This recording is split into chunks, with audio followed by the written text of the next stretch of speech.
welcome to the Soccer Coaching Podcast, brought to you in association with our friends at Soccer Coach Weekly, reflecting our shared ambition to help coaches have the most effective, enjoyable and successful coaching journey for them and their players. We hope you enjoyed this episode and thanks for listening.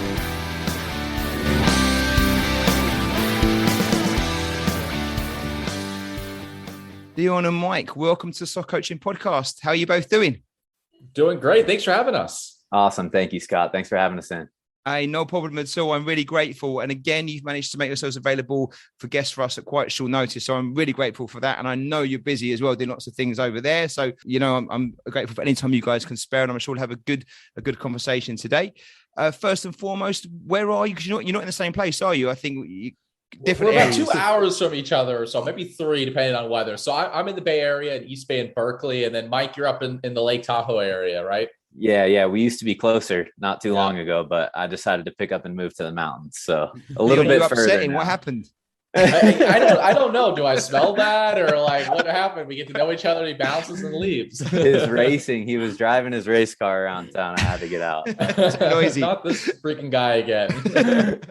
Well, 3 hours in the States isn't that far away, right? You're still like neighbors, I'm sure. That's not too far. You know, it's practically next door neighbors. Like I'm in the process of moving down to Texas and Austin, which is about a 24-hour drive or something like that. And even that's like, you know, it's just a couple states over. Yeah, not too bad. Yeah, for us, that's like a holiday. Yeah, exactly. Brilliant. Okay, well, look, thanks so much. It's great having you on. I'm looking forward to the chat because it's going to be a bit different about stuff, but all built around coaching. But obviously, your backgrounds are a bit different, both individually and obviously to what I know. So if it's okay, we'll start with that first. So Dion, if you don't mind, a bit about yourself, your journey, you know, what you've done historically and what you currently do. Yeah, totally. So I think I'm going to be kind of the odd duck in the group here where my background's not on the soccer side of things. My background's actually in motorsports. So I did happen to play soccer growing up, but then I realized when I moved to Miami at the time where I thought I was a good player, all of a sudden realized, no, that's what good players actually look like, and I'm not one of them. We've all been there. We've all been there. Yeah, exactly, right? So at that point in my life, I kind of found another sport and actually got into karting. And I know most people think go-karting like, you know, K1 indoor or something like that, but these are like 100-mile-an-hour professional go-karts. And within the first year, I kind of went from winning state championships up to national championships down to competing in world championships and went through that path and was really fortunate enough to find a professional career in racing cars and competed professionally for 10 years. Drove for manufacturers like Audi and winning some of the biggest races in the world. So it was just really, really fortunate. And now I'm sort of in my second phase of my career to where the professional side of things started to wind down. And then I've kind of had to figure out, like, what do I do next in life? I think a lot of professional athletes have to figure out. And like a lot of us, I just sort of started coaching, grew up the ranks, and we kind of became one of the top coaches in motorsports here in the United States. And that's where I started realizing some significant areas that I thought I could improve how we coach, lives of coaches, lives of learners, breaking down access to individualized professional coaching. And that's really the precipice of starting Blayze. And so we've been building this for the last 2 years, just raised our first round of capital and just kind of focus now on building a business is completely different, but a lot of similarities to kind of professional athlete life as well. Brilliant. Well, look, we'll talk more about Blayze in a bit if that's okay. But a couple of things first of all. I always thought being a soccer coach is kind of cool, but you've well trumped us there with the motor racing thing. So it sounds way cooler than it actually is. It's the same stuff at the end of the day. I'm sure it is proper cool. And the other thing there is, like, and again, this is my ignorance. You don't necessarily assume that racing car drivers will have coaches or want to be coached. You kind of almost feel it's just one of those things you get on and just do, right? With sports, when it involves a ball or a racket or something, or you kind of assume there's a coach behind there somewhere. But in that you don't. Were you coached at the very beginning when you first get in your car, or was it very much teach yourself and see how you go? No, so I mean, look, motorsports is a bit of a weird sport, where you don't have like a team head coach where everybody has a coach. But when you get involved, you have to find a coach. Maybe it's your mechanic early on or someone that just knows. And as you grow up, there's always a mix of having to teach yourself a little bit, but then you rely on coaches. And driving a race car is a technical skill, just like any other sport. You replace things like how you contact the ball with your foot or vision across the field with things like brake pressure, timing of brakes, timing of where you get the throttle, how that changes the effects of the car. And essentially, as a race car driver, this is going to sound way more technical, but you're essentially just manipulating physics of how the car transfers weight and how you drive the car to generate the grip that you need to be faster on a racetrack. Those are all just teachable fundamental skills that you can look at, you can learn, and you can coach like anything else. And I'm sure I read something, Dion. Did you have a choice around some kind of present? And one was a go-kart and one was something else. And is that right? Yeah, early, like this is day one. So in my life, I moved around a lot. Grew up in Texas, Australia, California, then back to Miami. And at the time we just moved to Miami. I was going to school, and I was about 12 or 13. And this was pre-Facebook days, right? I think this is 2005 or 2004 or something like that. So it's a school that has laptops. I'm a 7th grader with a laptop in school. The last thing I'm doing is listening to the teacher. We're playing Call of Duty in class, right? So I wasn't doing very well. My dad wanted me to switch schools again. I didn't want to have to go through, lose all your friends, have to make all new friends, all of that. So he sat me down and says, he literally word for word said, I'm going to bribe you now. I'll either buy you like a really nice gaming computer or a go-kart to switch schools. And I was like, go-kart, like, let's do this thing. I'm in. Never meant to be what it turned into, right? It meant to be just a fun thing you do on the weekends. Yeah. Turned out I was okay at it, and it just kind of snowballed from there. Brilliant. I love that. Hey, isn't it funny how things can change your lives, just the kind of conversations? So brilliant. Totally. Dion, thank you so much for that. It's a fascinating. I'm sure we're going to dig deeper on some of these things as we go through the conversation, but that's great to get a bit of background to what it is you do and stuff. So brilliant stuff. Mike, you got to compete with that. I mean, soccer player, soccer coach, that it was pretty cool, but I think Dion's raised the bar a little bit on us. But a bit about your background and journey and stuff as well, if that's okay. Yeah, right. So I was born and raised in San Diego, California. Played a lot of sports growing up, to be honest, and my heart kind of navigated me towards soccer around high school age. I would say 13, 14 years old. And just really, really started to fall deeply in love with the game. Was never the greatest player, was always just the guy that wanted to learn the most and wanted to work the hardest. And long story short, it ended up landing me a Division I scholarship in the NCAA, and I played 4 years there, and then kind of fell into that gray area here in the States, Scott, that about of, you just finished university, you're playing soccer, and things don't really fall into place as easily as they might in the United Kingdom or in Europe somewhere, right? You guys have better infrastructure out there. So decided to take the leap of faith and try my hand at coaching. But I took a little bit different of a route. I went the strength and conditioning route because I was always interested in, kinesiology and the human body in school. And I did an internship with this company called Exos. It was an amazing experience. I was working with world-class athletes, football players, pole vaulters in the Olympics, just like every sport you could think of, race car drivers like Dion. I actually trained at Exos during my off season. So yeah, just a funny coincidence. Yeah. So I ended up, riding that internship out till the end, and they placed me at a full-time role up in the Mountain View area at Google, but it was more of like a corporate kind of situation, helping clients there who were working on site. And it was definitely during that year, Scott, where I completely fell away from the game, and I knew something was wrong. I was like missing a big part of me, and just reached out to my manager through Exos and said, I've always been interested in getting back into sports and, giving back specifically to the sport of soccer. And within weeks, he was like, hey, the LA Galaxy just had a role open up. I'm putting your name in for it. And 2 weeks later, I was packing up my bags from San Jose and heading down to LA to go work for the Galaxy. So, it happened so fast that it almost didn't seem real. But then jumping into that coaching role and being around world-class players on a daily basis was really, really special, and kind of like kickstarted my coaching career. And 2 years later, was introduced to Dion through a mutual friend. And now we're just rolling with the personalization of one-on-one training with, professional coaches who have tangible experience in the field. And really, that's my story. That's how we got here today. And I'm really, really grateful for it. And Mike, obviously with the strength and conditioning side of things, like you say, I mean, that does cross like multi-sports and all other and corporate world as well, right? Absolutely. why do you think with you then you gravitate straight back to the soccer world? Is it just that? Is it the love of the sport? Is it the environment of being around, kind of the locker room kind of thing? Is that what you or missed and enjoyed, or was it? Is it? I mean, why soccer then for sports education? Because you could go into probably different areas that are maybe easier to get into in some ways, and also maybe even potentially pay more money. Why the attraction with soccer? That's a really good question, Scott. And what you said at the end there it was really powerful. Like, soccer coaching is not this lavish world where you're making millions of dollars and getting to hang out with all these world-class guys all the time.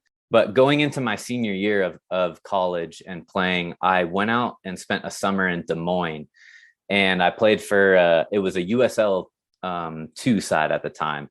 I got put into the, what we called the foreign housing unit for the team. And so I lived with guys from Jamaica and Germany and Bolivia and Brazil and all these different places around the world. So it was kind of that locker room feeling like you talked about, where I got this massive exposure at the end of my career to different cultures and what kind of foods these guys ate, what kind of music they listened to, and how that all came back to the talent that they portrayed on the field.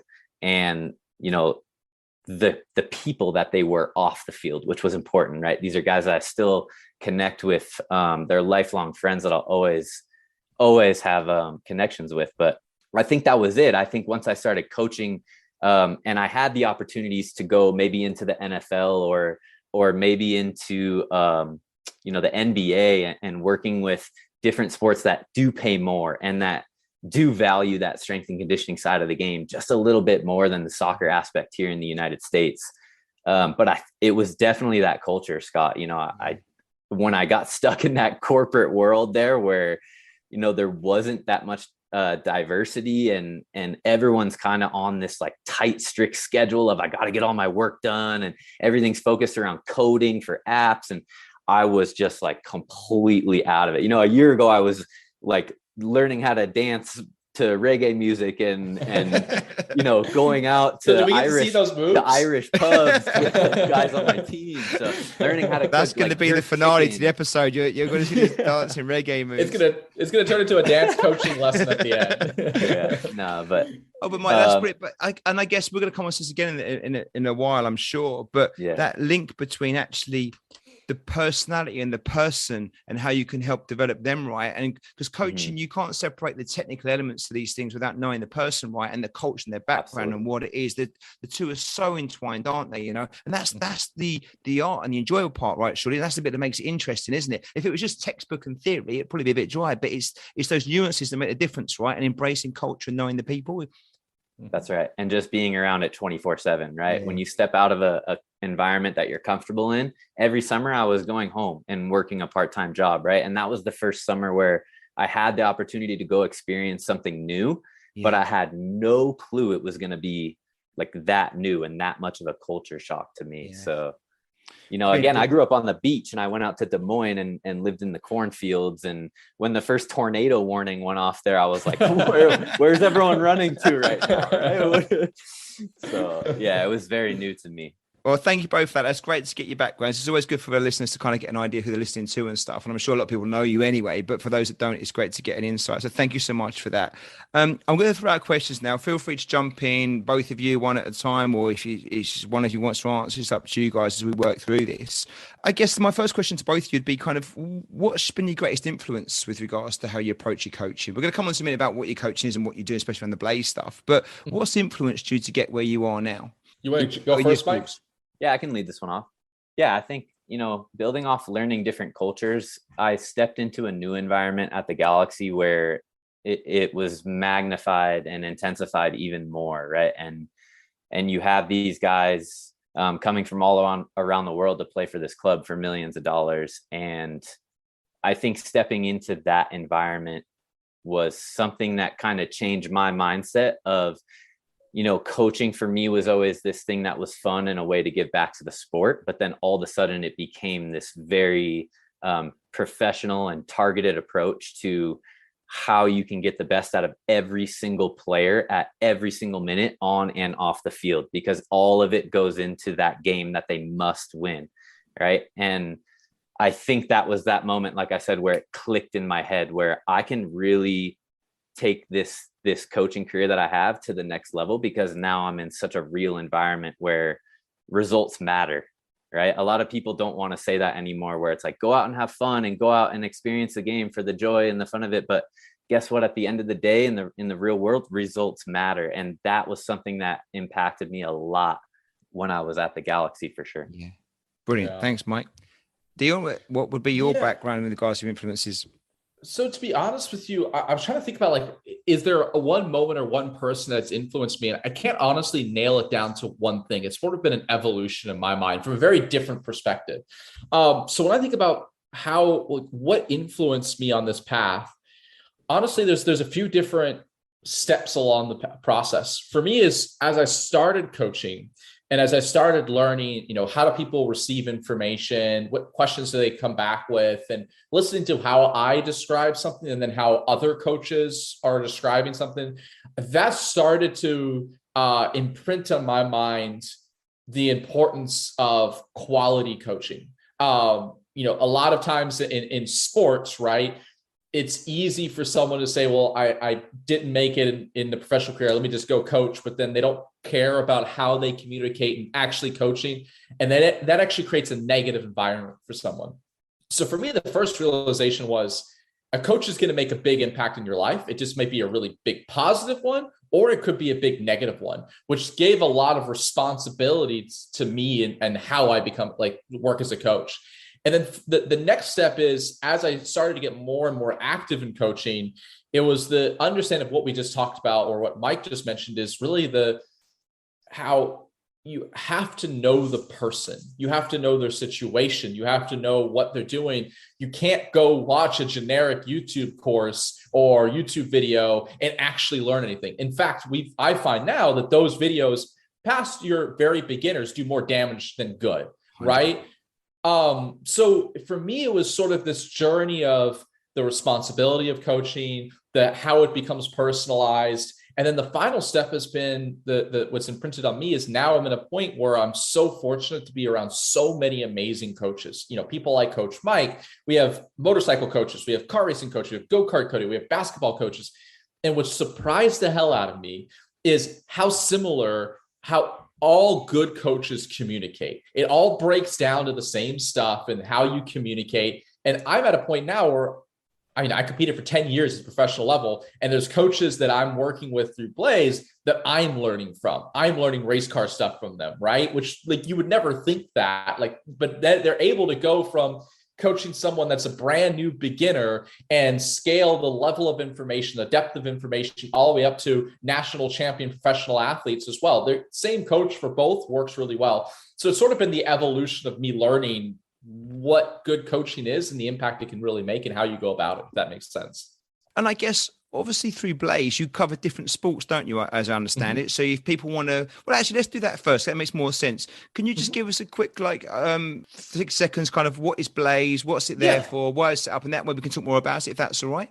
Yeah, totally. So at Blayze, we're essentially a one-on-one virtual coaching platform. So rather than going to YouTube and watch a generic course, why don't you come through Blayze? We're going to use data to match you with the coach that works best for you based on your skill level, your position, your sport, and learning styles. From there, you get connected with your dedicated coach. You send your videos, they analyze your videos, whether it's game film, whether it's practice film, specific to you, focused on you with your coach. You get chat messaging, you get monthly check-in calls, and it's really a platform that lets us scale and break down the barriers of entry to working with professional coaches in a one-to-one format. So we highly curate our coaches. We only have a small group of coaches so that you can guarantee to be learning from someone that knows what the hell they're talking about, and you're working one-on-one with them. They're focused on you and exclusive to you, and we're doing that for 95% less than what it would be costing in person. So don't spend $1,000 or plus a month. Spend $39 a month or something like that, and then you'll be connected with a good coach. Hope that makes sense. Yeah, it does make total sense. And I guess this is about embracing technology now, and the resources are out there to make it work. I mean, maybe 5 or 10 years ago, it wasn't easy to do this, but the way things are now, it seems like a very logical, straightforward thing to be able to do, right? Honestly, I didn't start this company with the thought of what it turned into. I was coaching myself, and I have to charge a certain daily rate, because motorsports is a daily rate, not an hourly rate, for it to be worth my time. By doing that, I outprice myself to 95% of the market. So from a coaching standpoint, I have very limited time. I have a very limited scalable business, which means most coaches aren't making a lot of money. That immediately right there means most people that are high potential, high quality coaches are actively choosing not to coach, because who the hell wants to make $35,000 a year, right? So immediately you look at that, you're like, well, I could coach. I'm a great coach, but I'm going to go to something else. So I was trying to like, how do I want to work with more people. I want to give back, but I'm sick and tired of the travel. I'm sick and tired of the people that can afford to pay me $1,500, $2,000 a day. Very small people, not the people that I actually want to be coaching, to be completely candid, right? Yeah. I want to be working with those that are like in there, like digging. And when I go work with someone in person, I leverage video analysis. They have a GoPro in their car. We're going slow motion video. We're going specifics, right? And that's the same across every sport. You go to professional sport. What are they doing? Yeah, they have in-person practices, but they're studying film. They're studying their film. They're studying other people's film. We don't need to be in person to do any of that. We can do all of that in an individualized standpoint from wherever I live. And I just sort of built a tool for myself as a coach. I went from working with 5 people to more than 100. And it wasn't like, oh my gosh, who is this person? It was, I knew every single one of them. And I was on a first name basis with every single one of them. And that's where we said, okay, this is something that works. Let's scale this in motorsports. We built it in motorsports over the last 3 years. And that's, I think a year and a half ago, to give you the context of how hard we work, we brought in Mike to help us start building this for soccer. And we're finally launching a mobile app here probably at the end of this month or early May. So we've taken a lot of time to say, okay, this works in motorsports. How do we now make this work in other sports and eventually beyond sports? Because essentially we're trying to break down the barrier of access to one-on-one coaching. And that should apply anywhere. And that's the bit that fascinates me. I think the fact that you've got this great approach, and I could see someone doing this saying, right, we're going to have Blayze, and it's going to be all about soccer, all about basketball or something else. They kind of get that, but you guys are going across the sports. And I that's the bit that I think is fascinating. And I love that. And I guess, so Mike, of course, you've come in there with your soccer background. How much between you and Dion then do you see actually there is a correlation between just the approach to coaching, regardless of what the subject matter might be? Is it, is there a lot of that, or is it a case actually, when the soccer's over here and the NBA's here and and racing's here and whatever's, is it different, or is it actually, what, most of it, we kind of could work together on this stuff? It's a good question. I came in thinking exactly what you said. Like, there's no way me and this guy are going to be able to connect about car racing and soccer. But, like you mentioned before, Scott, and like Dion mentioned as well, it's all about the art of communication. As a coach. It's all about relatability to the athlete, and how you can take your experience and make them think that, not make them think, right, but make them understand that is the best experience to learn from, right? From a person who's been in your shoes and even beyond that, right? I've played club soccer like every kid is doing right now. I played high school soccer like every kid has to do, college soccer, semi-pro soccer, pro soccer. Now I'm playing beach soccer. So all of those things, they all have these similarities with car racing and what Dion does, right? And Dion brings a very unique side to the soccer world of, he's a car racer. And Scott, that, a huge topic right now in the game of soccer is the mental aspect of the game and the decision-making abilities of athletes right now. Those are the two areas being highlighted. And those are the two areas where all of this new equipment is being built around to try and improve that in athletes. And you take a guy like Dion, who's like glued into a car going 200 miles per hour, and the decisions are life and death for him, right? And he's coming around corners, and if he makes the wrong split-second decision, he could die, right? His car could go up in flames. In soccer, it's not really like that, right? You're on the field and you're doing it for 90 minutes straight, and it's never really life or death. It's just positive or negative outcome. So he does bring this very unique side to the platform, and especially in soccer, of honing in on the mental side of the game and honing in on the decision-making abilities of the athletes. Because as we know, that's what it comes down to in real competition, right? In the heat of the moment, who's going to be the smartest player, right? That's what really makes you stand out as a soccer player, especially. So it was really, really cool to experience that, you know, going from what am I going to learn from this car racer guy to, oh my God, he is now teaching me how to teach athletes about the mental side of the game a lot more effective than I was able to do before I joined Blayze. Just to jump in here further, I think one of the coolest things that I'm passionate, I'm biased. First one to say that, but one of the things that I've been most excited about here is we have, I think for the first time ever that I know of, an internal group of world-class coaches across many different ecosystems that are working together from way different perspectives. So just to give you an actual example of this, and this is something I haven't even brought up to Coach Mike, but it was on my idea list for down the road. So one of the things I learned from our motorcycle coach is this a term called OODA. Now, where does OODA come from? It comes from fighter jet pilots. And the term OODA means observe, orient, direct, decide, act. And it's all about your eyes. So in motorsports, there's a big term that we all say, you go to any racetrack in the world, it's eyes up. Now, I know in soccer, there's a very similar term about getting your eyes up, right? So already coming back to your visual, but what people don't coach is, what does that actually mean? Eyes up, great. Super helpful. No clue what that means, right? So what I learned from this motorcycle coach is what fighter pilots do on positioning identify where they want their jet to go. They look at that area until they've got their jet oriented towards that. And then they have now look up to the next visual reference point.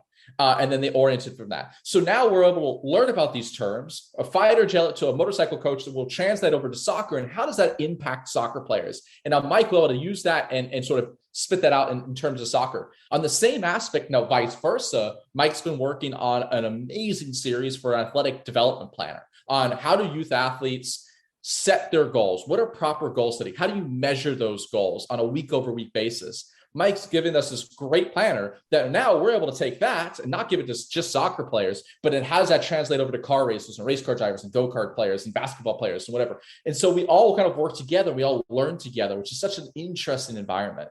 It does. It sounds absolutely fascinating. I mean, the idea of being able to kind of study the sport that you love, but then share those ideas to see where you got correlation and where things complement each other, it's fantastic. I think over here we've got a bit better at looking at maybe the sport next door, just a little bit. So we might look over there and look at a bit of rugby or something just to see what's going on there. But that kind of proper cross-fertilization, the idea of crossing a motorsport with an invasion sport, as far as I know, we're not. I haven't heard that before, and when you say it seems obvious. It sounds like there is a lot of correlation there, and it's going to work.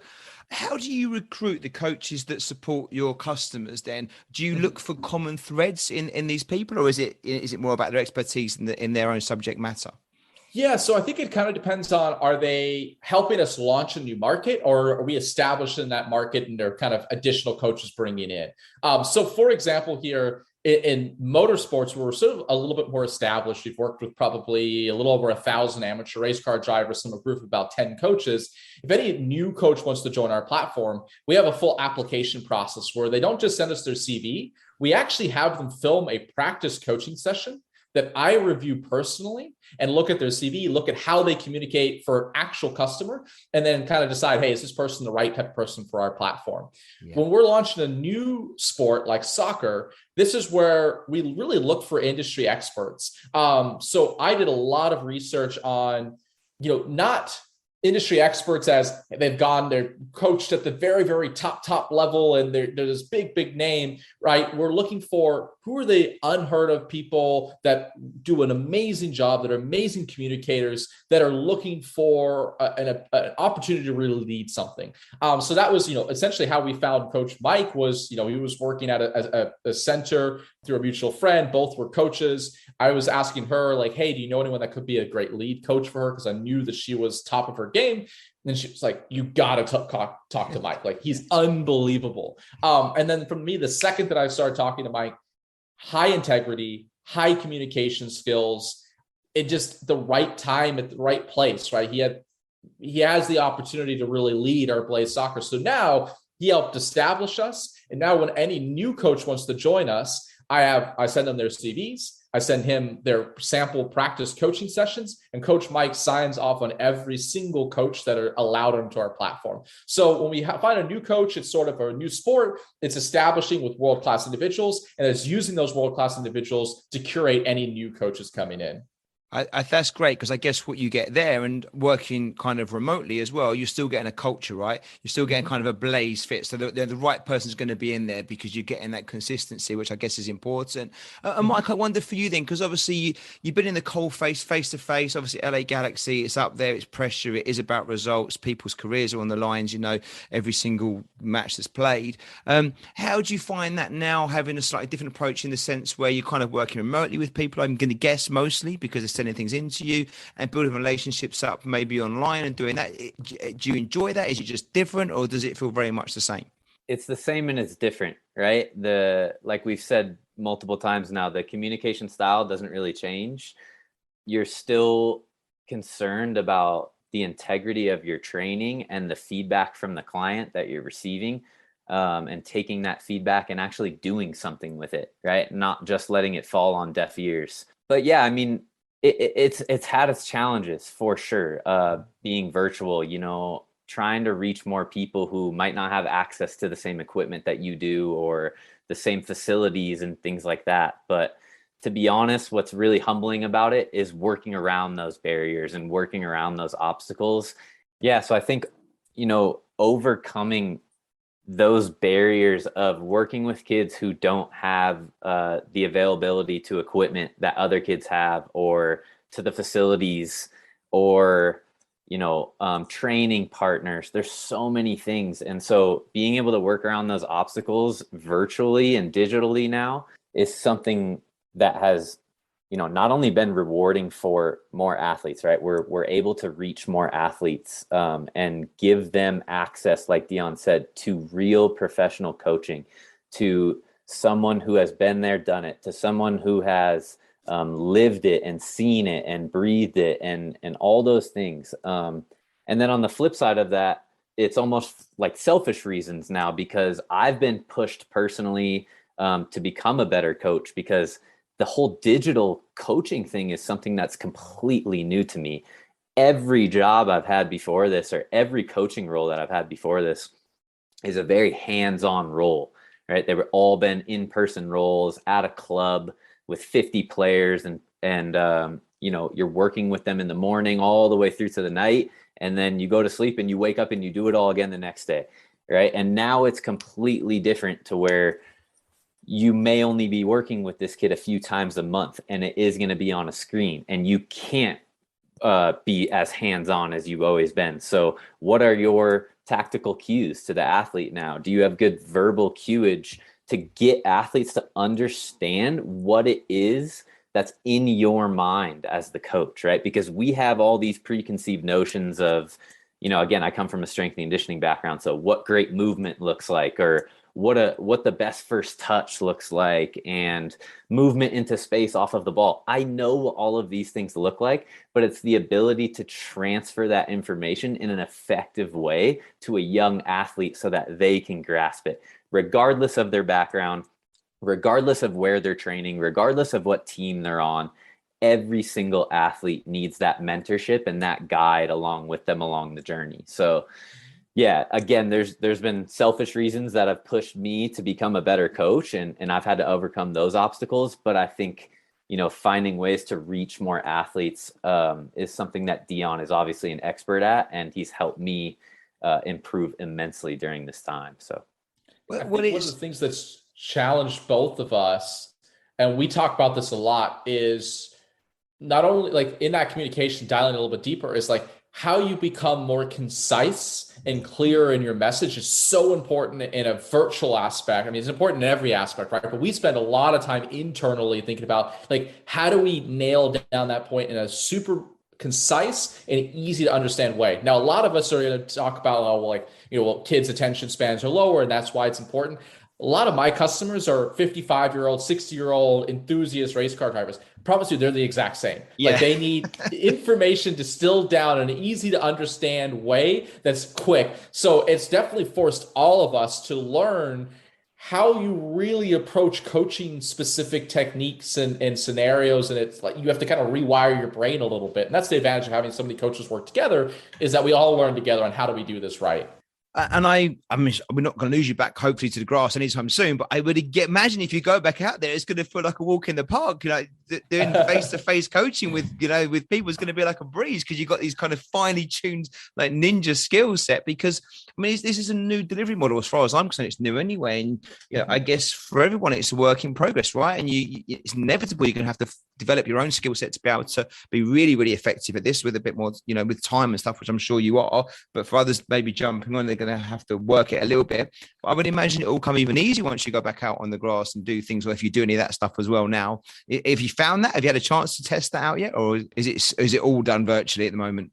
I think, well, I had mentioned, now I moved out to Tahoe, and there's a very small soccer community out here. So don't ask me why I moved to Tahoe, but I really limited myself and my marketplace by moving out here, and even my availability to go to the field, right? They're covered in snow right now. I've got weeks until I can throw the balls out and get my equipment out and go back and start training. But one thing that I have fallen in love with in the past couple of weeks is going out to Santa Cruz and playing beach soccer. And the more I've been going out there, the more I've been becoming exposed to not only pro players on the national team for beach soccer, but seeing how they interact with kids who come up to them and they're like, "Oh my gosh, you're this guy, you're on the national team. I know exactly who you are." And now I'm watching all of these guys take a completely different sport, Scott. I don't know if you've ever seen it before or played it, but yes, it is different, isn't it? Yeah. It's in the air, right? Yeah. The game is in the air, and it's not so much on the ground anymore. And so now I've had to become, like Dion said, a coach of myself.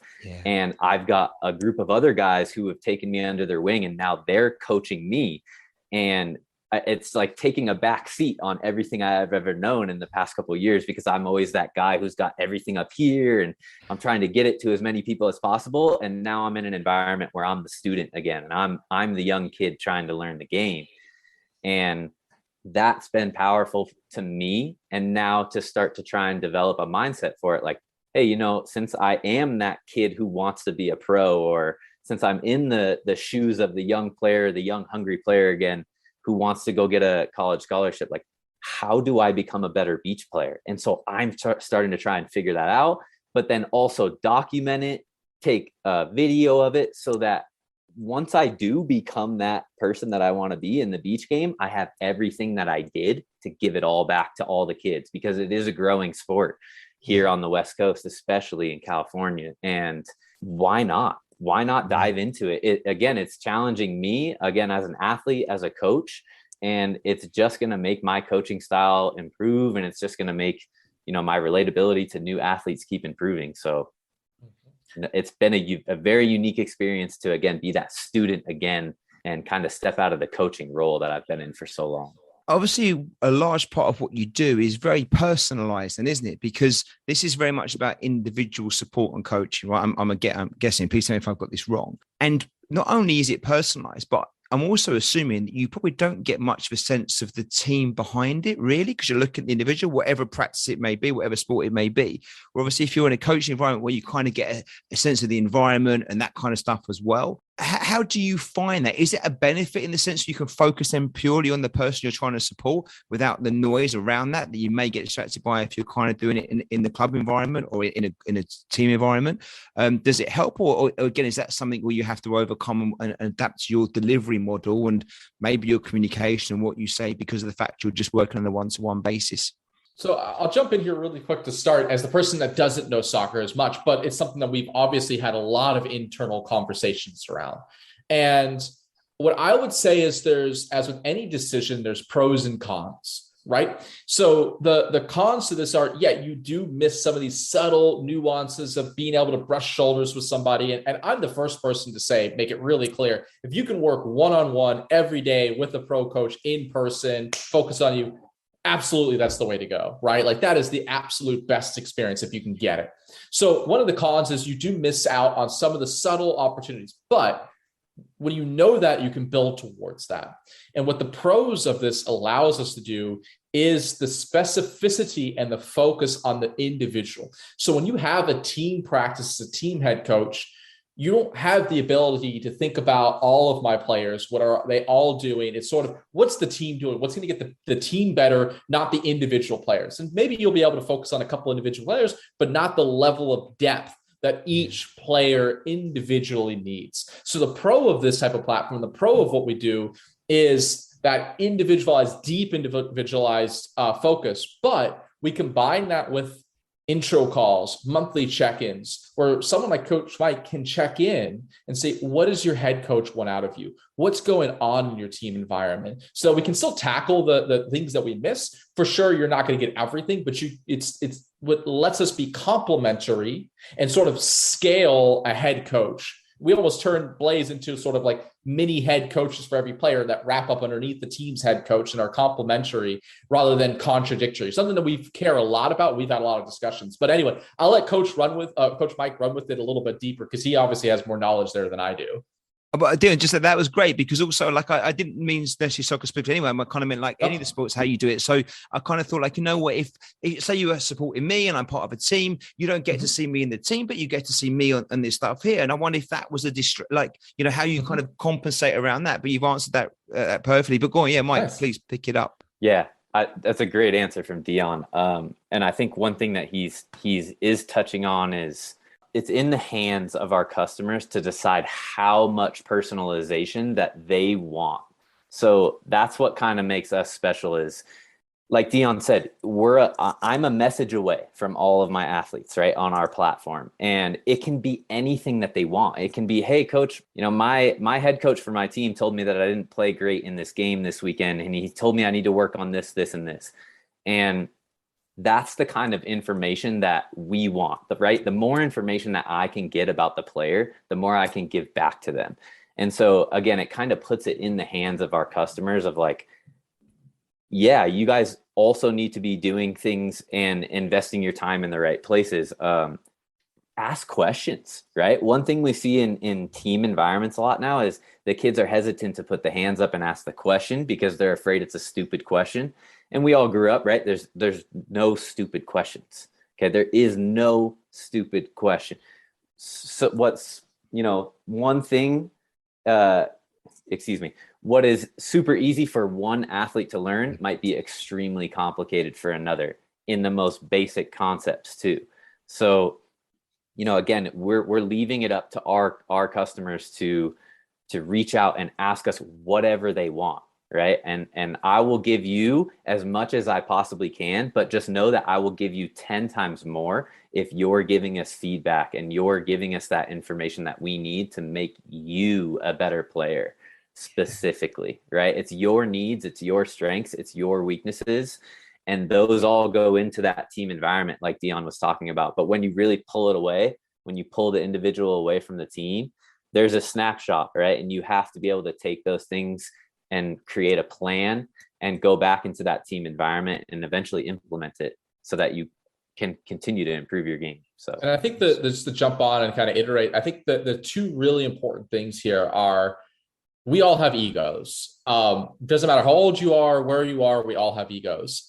And even my 60-year-old race car drivers who are, you know, typically alpha type personalities, they don't really want to learn or be open to learn in front of others. They don't want to ask those, even at that age, they don't want to ask those questions.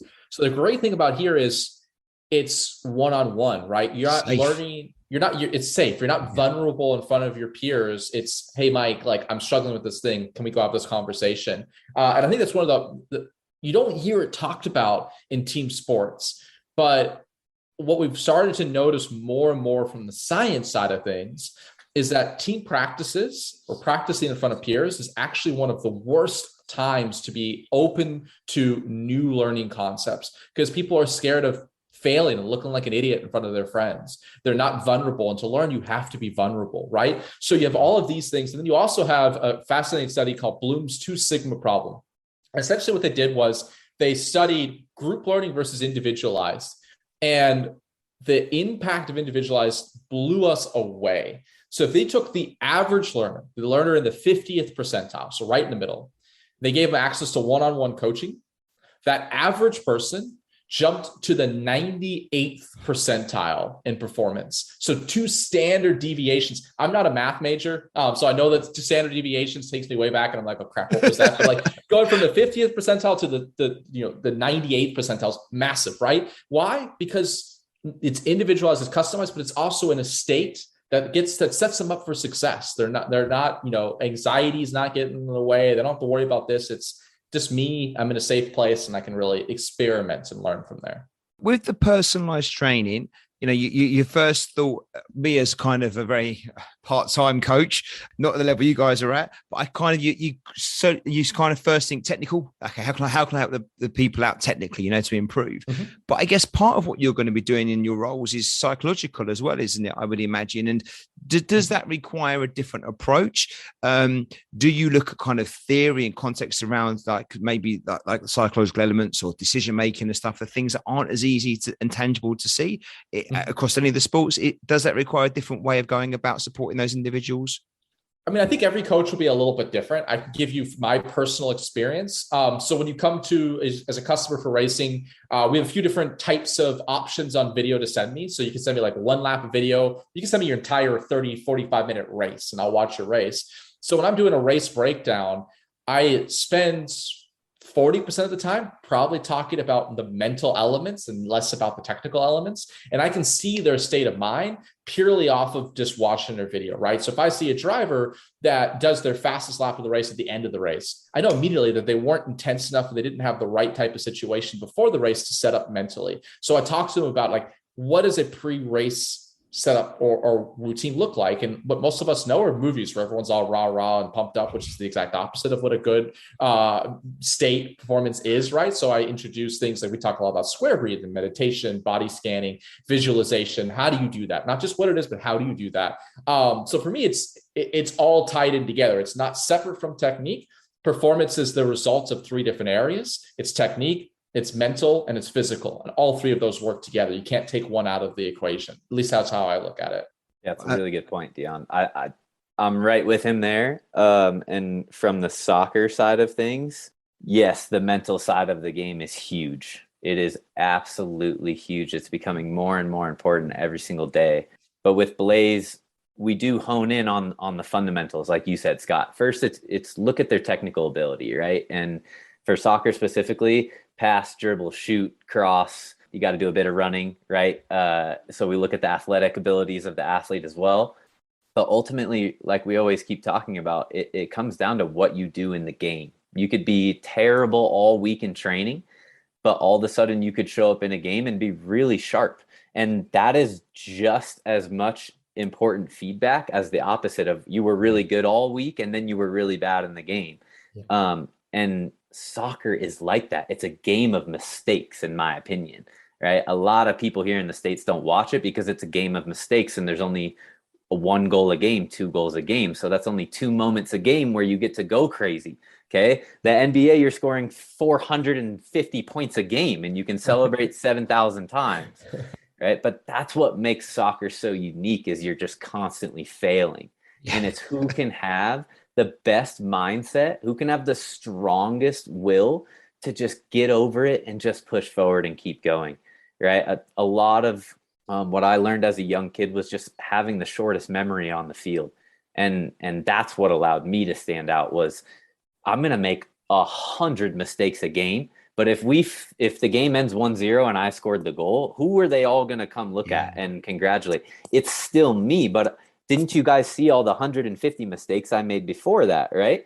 And again, it's not like you leave that game and you just go, oh, yeah, that was the best game. No, you take that game and you take it a step further and you study it and you look at all your mistakes and you don't care about the goal that won the game for the team, right? Because you know there's 150 other learning moments that you need to learn from before you set foot into another game. Or else you're going to continue to fail and fail and fail. But the reason that we fail in soccer is to learn. That it is the number 1 process of becoming a better player. Fail all day long. It's okay. And that's what we see on Blayze is I'm building these drills to be difficult, right? To challenge every single athlete, whether you're 8 years old or you're like Dion said, he's got 50-year-olds coming in for racing, right? That's like a 26-year-old coming to me and saying that he wants to start playing soccer and go pro.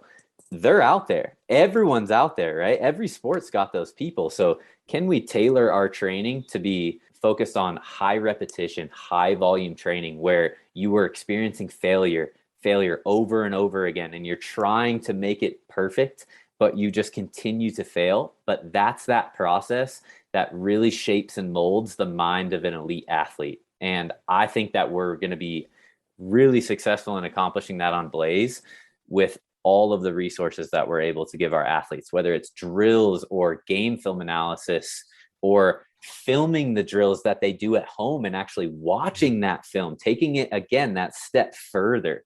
And that's where I think we stand out. And that's where I think the athletes that we work with are going to stand out themselves on the field, is they're going to be mentally stronger than every other single kid on their team.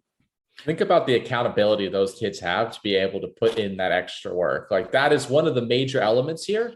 Is the secret is it's all about the individual, right? Like if they're not doing the work, it doesn't matter how good of a coach I am. It's all about them. And if they have the accountability, they're set up for success, and we're just supporting that.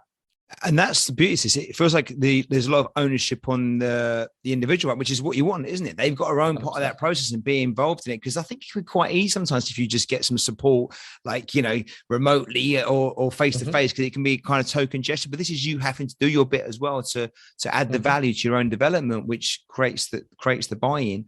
Right. I wonder, guys, is there any particular top tips or kind of things that have you found really work well with regards to supporting someone's personal development? You mentioned a few things already around maybe the video and stuff like that, but is there things that actually, you know what, this kind of always works well in the sense of helping them get from A to B, maybe quicker than they might do otherwise? It could be an unfair question because it's quite broad, but I just don't know if anything comes to mind or not.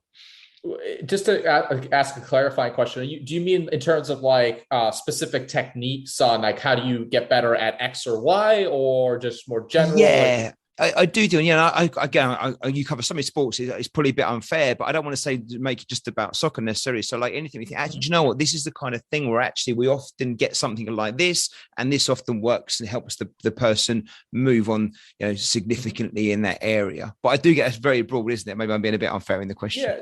I mean, I've got some thoughts more around the mental side that'll probably apply to everyone. But Mike, is there any like soccer specific things that come to mind for you at all? Oh man, Scott, that's a loaded I know question. It's too much, isn't it? I'm giving you a proper curveball there. Okay. Let me do. I think I'll give you one answer to that. It may not be the best answer in the world, but again, I always look back on my experience and I try to go as far back as possible with the game. I would bring a ball with me everywhere I went. I had a soccer ball on family vacations. I had a soccer ball at school with me at all times.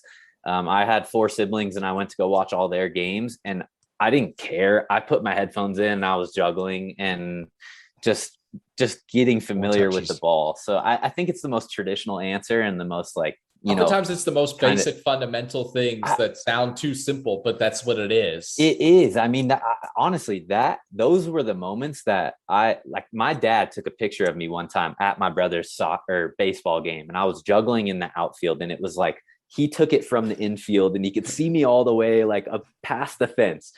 And I have that picture to this day, and it's me just like staring up at the ball like 50 yards in the air. And it just always reminds me of like how much I love that ball and how much I love that game. And I don't know why I have it framed. I've kept it with me my whole life, but it just reminds me, like, I brought that ball everywhere and I still do it. Like when I walk around the house, I'm dribbling a ball in my feet because I'm just so addicted to that feeling of I remember control over it. 100%. I remember hearing something maybe 10 years ago or longer. I've got a couple of boys, and it was Tom Bayer, who's based out in Japan, but he does soccer starts at home, and he was saying, when you have a kid, the best thing you can do is just put a ball in every room, just put a ball, so it's not going to break it in every room. And like our house has always been full of footballs, 2 boys, you've got no choice. But what a difference it makes, because they probably get 1,000 touches a day just going from room to room, you put it in front of them, right? And that's the thing. So it is, I mean, it does seem obvious and simple, but these things can make a massive difference, can't they? Just falling in love with your hobby and what you enjoy doing, and adding that value to it. So no, thanks.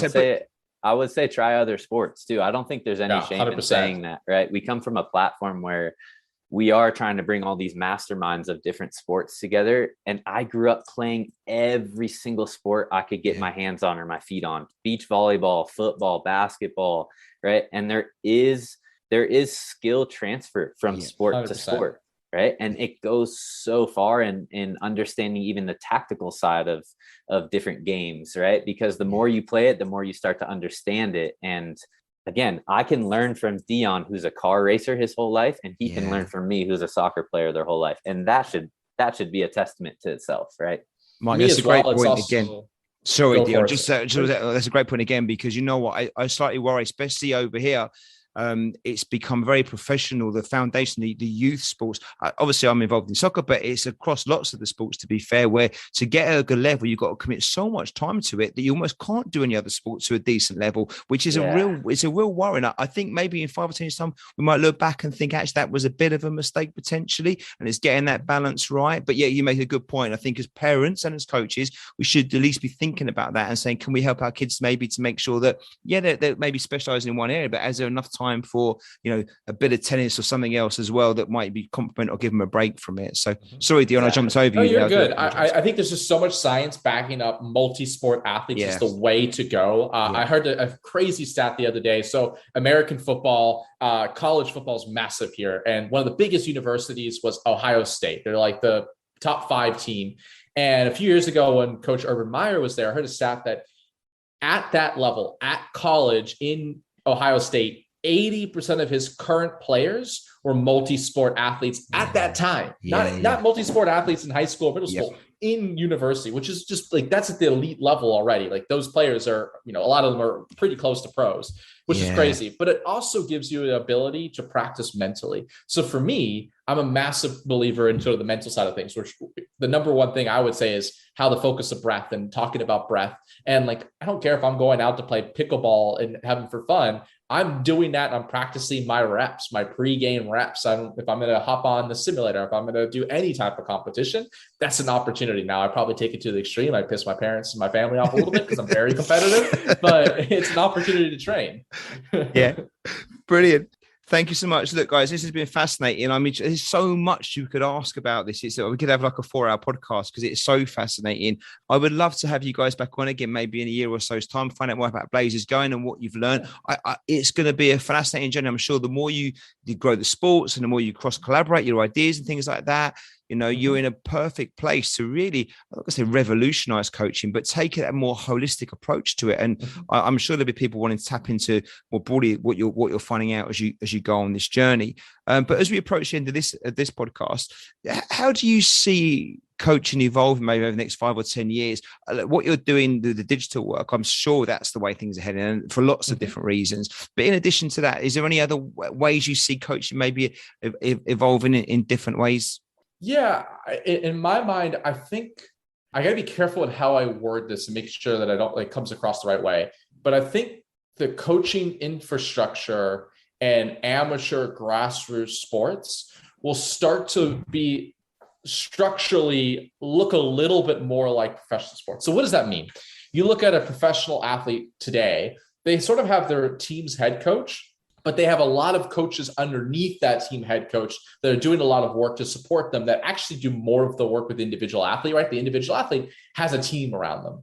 Yeah. What we're essentially trying to do here in the bet that we're making is that how do we do that for every amateur enthusiast athlete, whether you're a 55-year-old race car driver having fun out there, whether you're a 13-year-old youth soccer player that has dreams of going pro, whether you're a 14-year-old youth soccer player that just wants to have fun.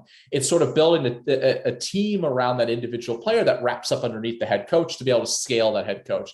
To me, I think that's the bet that we are making and how the future of coaching, that benefits the player because now they're getting that individualized focus. But then they also have that in person as well. It sort of all wraps together and works together. That's kind of how I look at it. And I think you can see that, can't you, happen already? I mean, I hadn't thought about it till you said it now, Dion, but you can see that it certainly is moving that way. And I guess what you're also seeing is even recreational sports people, whatever the sport may be, they want to be really good here, don't they? They may not be aspirational to be professional. They may recognize that may be beyond them, but actually being the best they can be, and they're willing to invest in that and develop themselves, right? Which is maybe something that wasn't quite the same maybe 10 or 15 years ago, where you just accept the fact you're going to be a grassroots player or whatever it's going to be, and that's okay. But actually now with the things like you guys are doing, you can get yourself better and move up a level or two relatively easily with the right commitment, right? Because you've got the right support around you.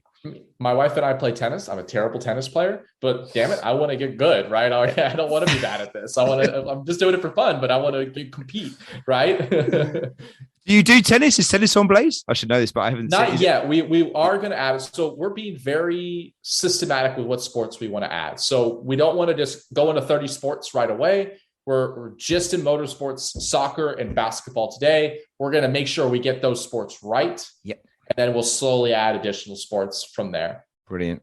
Yeah, fantastic. And Mike, anything to add with regards to how coaches may develop? I jumped in there. Don't feel obliged to, but is there anything you thought different to what Dion said? The one thing I would say is I think, especially now in today's world, I think the sports psychology side of the game is going to explode in the next year with things like athletes and dealing with different sicknesses now and different, mental health issues and the way those sicknesses have an impact on your health and on your brain and all these things. It's something that's very prevalent in the sport right now. And so I think from the coaching aspect of that, I think the more coaches that take that idea of kind of like playing different sports, of learning different coaching methodologies, of getting different certifications in the psychology aspects of the game, the strength and conditioning side of the game. I think the more that you have to your name as a coach, the more valuable you are to any organization or any athlete that you work with. So, I've got that strength and conditioning background, but then also that the coaching side of the game and also the playing side of the game. And so those three things allow me to be a really good coach. But I think there's still room to grow, right? And learning about the mental side of the game and the, like I said, the sports psychology. So I think the coaches that are coming through the ranks right now, like Dion and I did so long ago, I think that's important to them. So if you're listening to this, go dive. Like someone told me in my internship at Exos, a good coach is a great thief. And I think that's something that stuck with me a lot, is like, even if you don't agree with someone's point of view, go dive in and listen to it, because it's going to help you open up your mind to different ideas. But yeah, take things and run with it and try things and be okay with failing. It's really important for coaches to understand that. I think you said at the beginning, Mike, also about definitely go out there and shop around and look, but make it your own, right? Make it right for you and for the people you're supporting. Don't just go and use it and find a YouTube video that kind of just looks good because it works in their environment. You've got to make it right for your environment, right? And for the people you're supporting. Yeah. Exactly. Guys, fantastic. Thank you so much. We ask this question to all our guests, so I can't let you go before I ask both of you this. That's okay. You might have the same answer or separate answers. But if there was one thing you could change about the world of coaching, just one thing, what might that be? I think it depends on the time of day you ask me this. I would say. Well, disclosure, it's about midday. Oh, no, a bit later, but it's lunchtime. A little bit later. So yeah, a little bit later. Hungry After a grouchy, few drinks, it would be a different answer. But honestly, actually, maybe a few drinks would be more this way.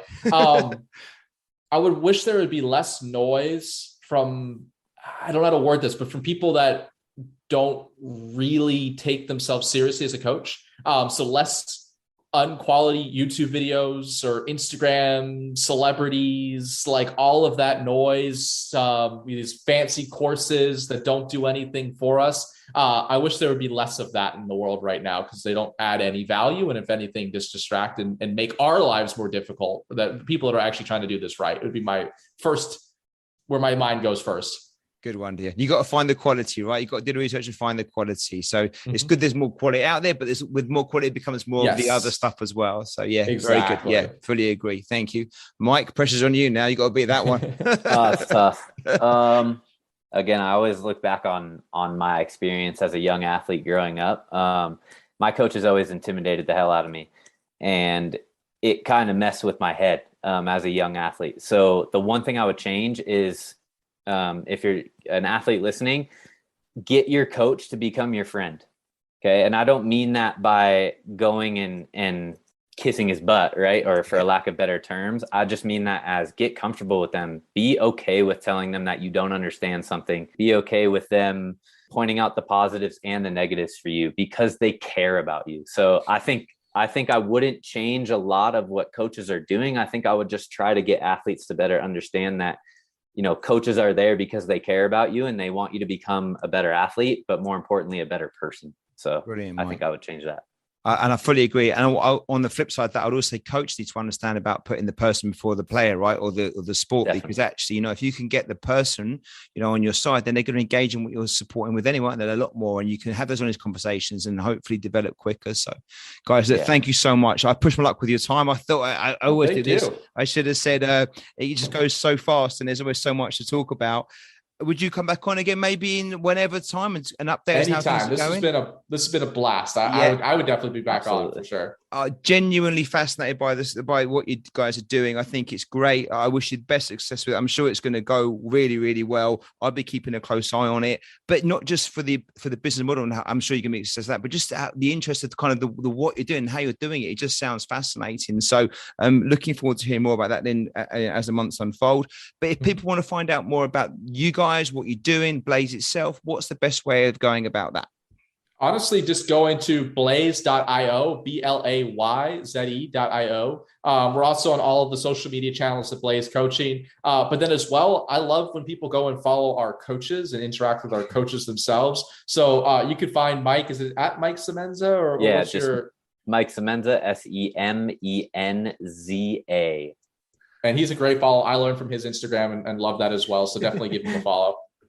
Brilliant. Well, we'll put all the links in the show notes to the website and everything else. People can find you nice and easy. Look, guys, thank you so much for your time. I really do appreciate it. It's been a pleasure speaking to you both. I wish you all the best success with the business venture. I'm sure it's going to be great. It's fascinating, and look, hopefully we'll get you back on again at some point so you can tell us how well it's all going. Awesome. Thank you so much, Scott. Appreciate it. Thank you for what you do for the game too. You're more than welcome. Thank you so much. Appreciate that. Cheers, guys. Good one. This episode was brought to you in association with our friends at Soccer Coach Weekly. Established since 2006, Soccer Coach Weekly is a leading source of inspiration and advice for all grassroots coaches. Join thousands of youth soccer coaches just like you, saving time and effort in their goal of having the most effective, enjoyable and successful coaching journey for them and their players. Thanks for listening. I hope you enjoyed the episode.